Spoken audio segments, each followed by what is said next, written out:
Jangan keliru, tidak pernah ada izin reklamasi. Terima kasih, sama-sama. Saya mau ajak Mas naik Anies. ya? Kita akan naik helikopter. Ini pertama kali jadi Mas Anies akan melihat view reklamasi. Iya, pertama kali.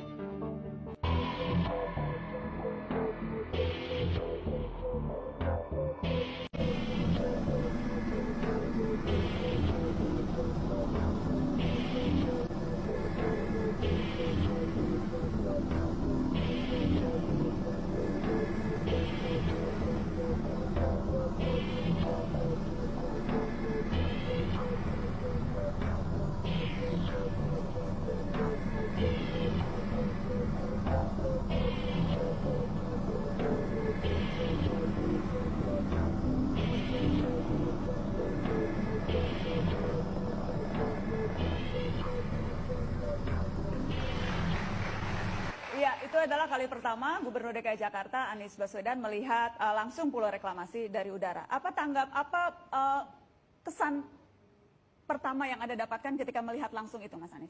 Raksasa, besar sekali.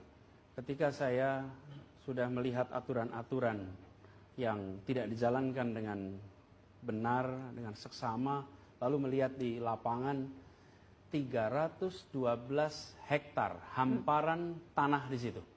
Dan saya katakan itu tanah kita, itu air kita. Ini tanah air kita. Dan perasaan itu rasanya luar biasa, besar sekali. Ini PR yang harus kita tuntaskan. Kenapa? Karena kita berkepentingan sekali.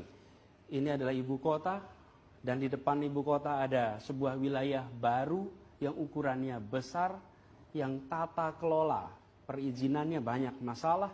Karenanya saya malah merasa yakin bahwa ini harus dituntaskan untuk kepentingan bangsa kita, republik kita.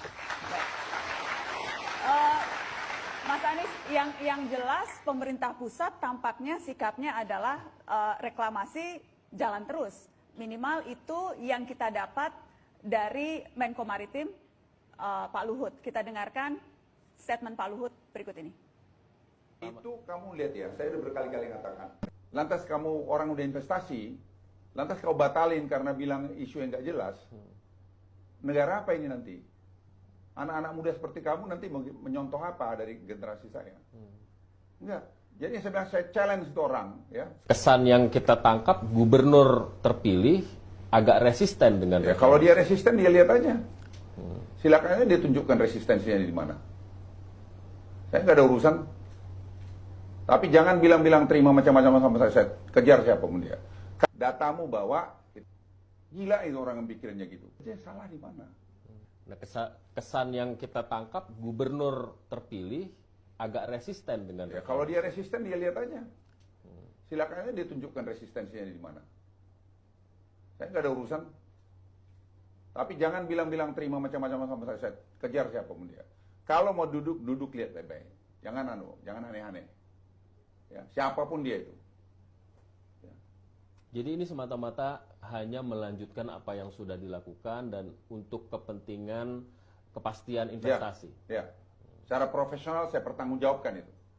Ya, secara profesional saya pertanggungjawabkan itu. Siapapun dia. Mau siapa dia ngomong sini. Jangan asal ngomong aja republik ini dia pikir apa dia. Emang dia siapa?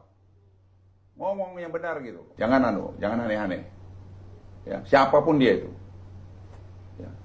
Jadi ini semata-mata hanya melanjutkan apa yang sudah dilakukan dan untuk kepentingan kepastian investasi. Ya. Secara profesional saya pertanggungjawabkan itu. Ya, secara profesional saya pertanggungjawabkan itu. Siapapun dia. Mau siapa dia ngomong sini.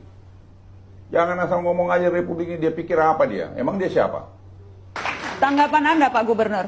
Saya akan terus dan tetap pegang aturan-aturan yang ada. Terus. Justru karena kita menggunakan aturan itulah maka kita menertibkan. Sesudah ada kepres ini, tahun 95, Pemprov DKI membuat perda, Perda nomor 8 tahun 95. Dan perda itu mengatakan, Mbak, di pasal 33, Baik. penyelenggaraan reklamasi dilakukan oleh badan pelaksana. Nah, sekarang yang terjadi, jangan sampai ada sebuah pihak membangun sesuatu. Saya ini bangun rumah di situ. Sudah saya bangun rumah atau bangun gedung tinggi besar tanpa mengikuti aturan, kemudian saya bilang tolong beri ini izin. Kenapa? Karena saya sudah membangun, saya sudah keluar banyak, saya sudah investasi, maka beri saya izin. Tidak bisa. Oke. Kalau Anda melanggar, melanggar. Mas Dan Anies. ini pelanggaran. Mas Anies, yang Ratusan bangunan di Pulau D hasil reklamasi Teluk Jakarta disegel pemerintah Provinsi DKI Jakarta. Alasannya, ratusan bangunan ini ternyata belum mengantongi izin mendirikan bangunan. Penyegelan yang dipimpin langsung oleh Gubernur DKI Jakarta, Anies Baswedan ini pun terpaksa dilakukan guna menghentikan proses pembangunan. Tak hanya menyegel Pulau D, Anies Baswedan juga menghentikan kegiatan yang ada di Pulau C dan Pulau D. Saya meminta kepada semuanya di dalam melakukan kegiatan pembangunan ikuti peraturan, ikuti ketentuan, jangan dibalik. Jangan membangun dahulu baru mengurus izin, tapi pastikan ada izin dulu, semuanya sesuai dengan tata kelola yang ada. Saya kenapa saya datang ke sini karena saya ingin lihat langsung. Selama ini hanya lihat dari gambar, lihat dari udara, tapi tidak pernah melihat langsung sebuah lahan yang luasnya lebih dari 320 hektar di pesisir Jakarta, dan itu sebabnya saya mau lihat sendiri langsung di sini. Kalau penyegelannya bisa dikerjakan oleh siapa saja. Republik ini harus berwibawa di mata semua. Jangan sampai Republik ini kendor, longgar, dan justru takluk melihat pembangunan seperti ini dilakukan tanpa izin yang benar. Itu mengganggu kewibawaan negara. Satu kata tentang apa yang dilakukan oleh Anies Baswedan ketika menutup Pulau D. Good job. Good job. Yes.